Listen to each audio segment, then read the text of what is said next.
Pleased to have with us here at CPAC 2015, Wisconsin Governor Scott Walker. Thank you, sir, for joining us today. Good to be with you again. It's good talking with you. So I want to ask you, first of all, about something that's going on in Wisconsin. We're here with NRA News, obviously, and you've got some pretty good gun laws already in Wisconsin. You've got shall issue right to carry. You've got some expanded rights, but there is a bill right now. I know that's in the legislature, Assembly Bill 49.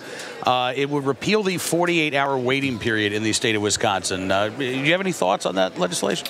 Well, you look, we've gone big and bold in a lot of issues. That's one of those where with new technology, it's real easy to make sure that the bad guys don't get firearms and the good guys do. And I think that's one of those issues where, again, we've been the leader when it comes to freedom over the last 4 years. We were the 49th state to pass the shall issue concealed carry. In fact, the NRA played a big role in that, and we passed Castle Doctrine. I think we want to be a leader in this area as well. All right. To that end as well, I know that you've been talking about ISIS and the serious threat that ISIS poses.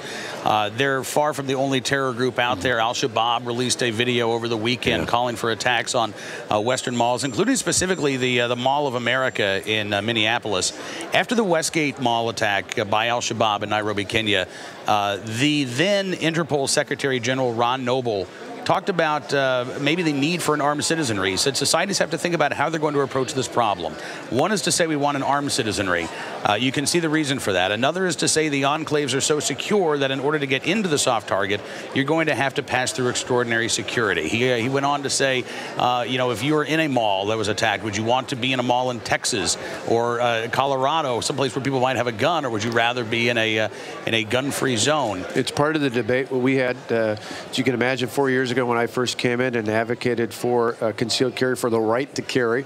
Part of that discussion was looking at some horrific instances in the past and mentioning how if someone had the ability to carry, if someone had been trained and knew the circumstances well, what the circumstances might have been had they been different then than they would be after this law was passed. And I think it does give comfort. For all the hype and hysteria that people had in our state on the left who claimed it was going to be the Wild West and all sorts of troubles, that hasn't panned out. And instead what you've seen are good law-abiding citizens saying they want the safety and security.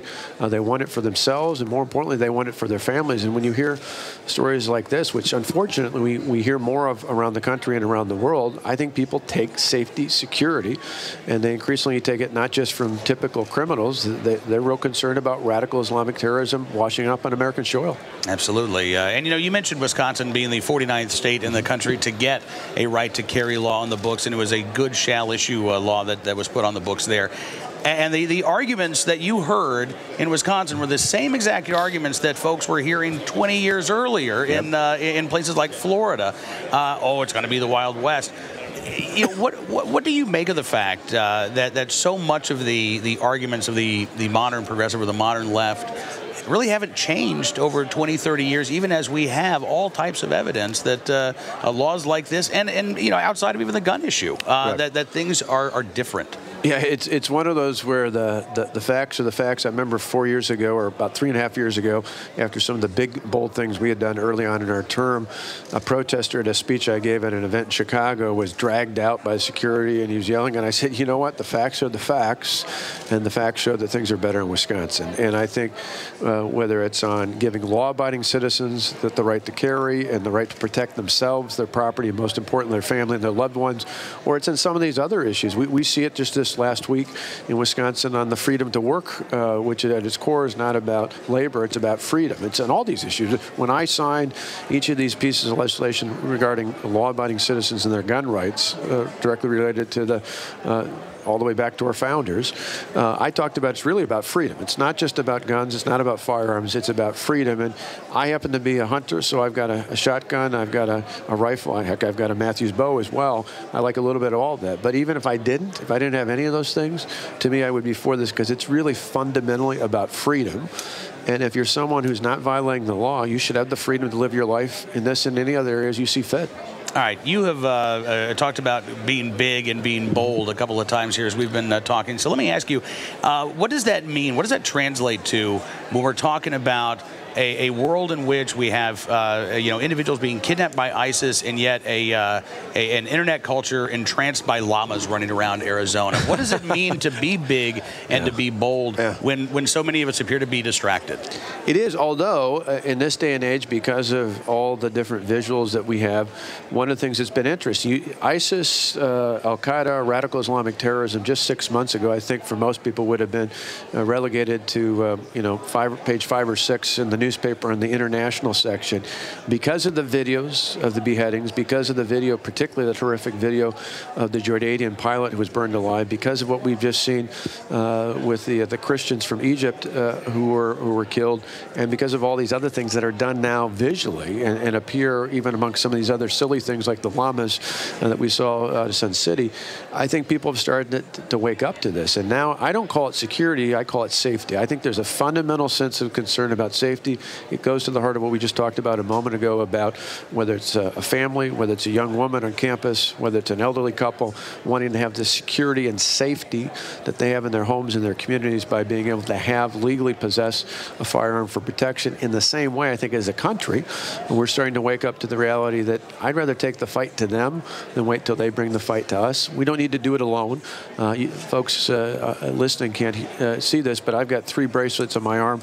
All 3 of them are from Gold Star families that asked me at their sons' funerals or thereafter to wear the bracelets in their memory. So I don't ever, if I ever had the chance to be Commander-in-Chief, want to go to another funeral, but I know I'm not going to let these men have died in vain either, and I'm going to make sure that we don't wait till that threat washes up on our soil, that we take them on wherever they be, that meaning radical Islamic terrorists, and we do so with hopefully building a global coalition of not just our traditional allies like Israel, like the United Kingdom, Japan, Germany, and others, but also increasingly Arab partners like those in Jordan, like those in Egypt, increasingly Saudi Arabia, and maybe even Turkey, who see how extreme these things are and are willing to stand up and protect the safety of all law-abiding, freedom-loving people. One last question in that same line. The ideology of ISIS is being exported beyond the Middle East as well, and uniformly it seems folks who are studying what we're doing to counter that ideology say we're failing. We're not reaching the target audience.